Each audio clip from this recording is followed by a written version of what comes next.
현대차가 올해 CES에서 공개한 휴머노이드 로봇 아틀라스가 화제였죠.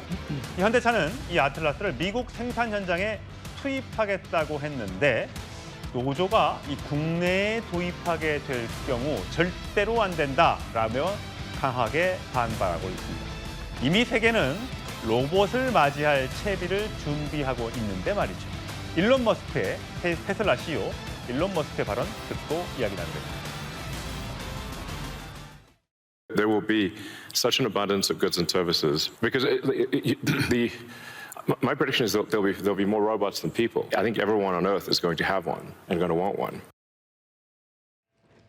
자, 송영우 대변인, 지금 보면 이 로봇 값이 그렇게 비싸지 않다면서요. 이제 많이 이제 대중화가 돼서 생산 공장에 투입할 정도라고. 우리가 TV에서 보는 어떤 로봇을 모습 보면 예전엔 좀 우스꽝스러웠는데 요즘엔 굉장히 자연스러워졌고 정말 뭘 시켜도 해낼 수 있을 것 같은 생각이 있어요. 그래서 바로 현대차 공장에 생산 공장에 투입할 수 있다는 거죠.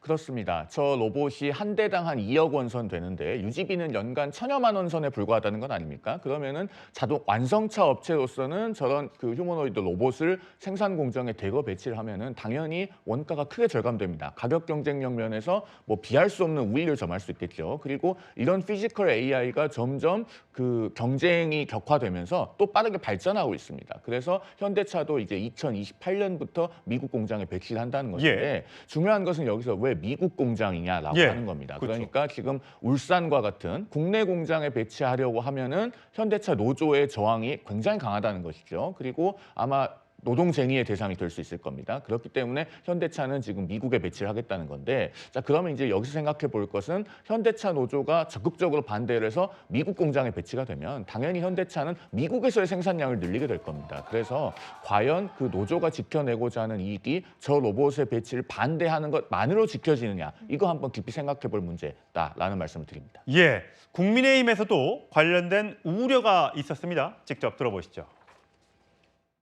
테슬라와 BMW가 로봇을 도입하는 초단위 경쟁을 벌여서 이렇게 세계가 앞장서고 있는데 현대차 노조는 노조 허락 없이 로봇 한 대도 안 된다고 로봇 쇄국을 선언하고 있습니다. 세습노조, 귀족노조가 정년 연장 등으로 가두리 치느라 일자리 못 얻은 청년들은 이제는 차라리 로봇을 노조로 만들라. 그것이 진정한 금속노조가 될 것이라고 노조에 말하고 있습니다. 예, 조현삼 대변인, 부대변인.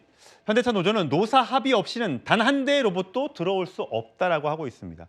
물론 AI 시대, 또 로봇의 시대가 다가왔다는 건 우리의 일자리가 줄어든다는 것, 걱정은 되는 부분이 있는데 무조건 안 된다라고 또 얘기하는 이 부분에 대해서 국민의힘은 비판하는 것 같습니다.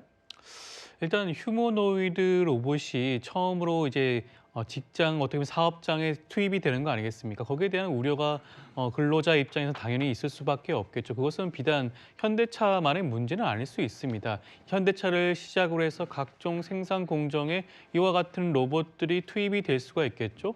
생산비 절감을 위해서라면 그러한 것들이 어떻게 보면 사측 입장에서는 바람직할 수가 있습니다. 그렇지만 어떻게 보면 한 가족과 가정의 생계를 책임지고 있는 근로자들의 그런 생계를 위협하는 그런 결과로 이어질 수가 있지 않겠습니까? 그런 부분에서 한 대의 로봇도 들어올 수 없다라고 강경하게 말을 하는 것이지, 저는 이것도 노조 입장에서 충분히 뭐 협의와 타협의 여지가 있지 않을까 생각이 드는 것이고요. 지금 당장 시작하는 지점에 있어서만큼은 노조 입장에서 그런 말을 주장을 할 수밖에 없는 부분도 이해를 해야 되지 않을까 싶습니다. 예, 임재 변호사, 지금 보면 차라리 로봇으로 노조를 만들자라는 국민의힘의 주장도 있었어요. 그러면서 이 러다이트 운동이라는 걸 얘기했더군요. 러다이트 운동도 과거에 이게 산업화가 진전이 되면서 나왔던 그 용어죠? 그렇죠. 1811년도 이제 영국에서요. 방직기가 도입이 되면서 더 이상 이제 사람들의 일자리가 줄어들 것이다라는 우려에서 이 기계 파괴를 주장하면서 나왔던 운동입니다.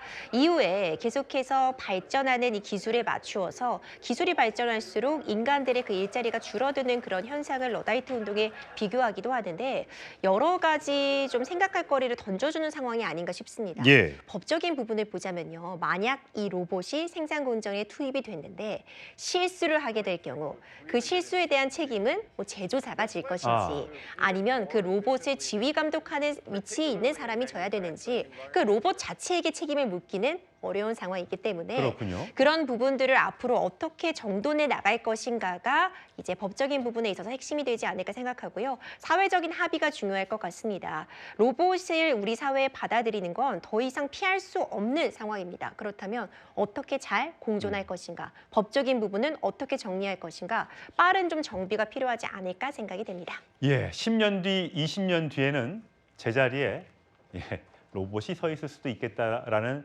생각이 드는군요.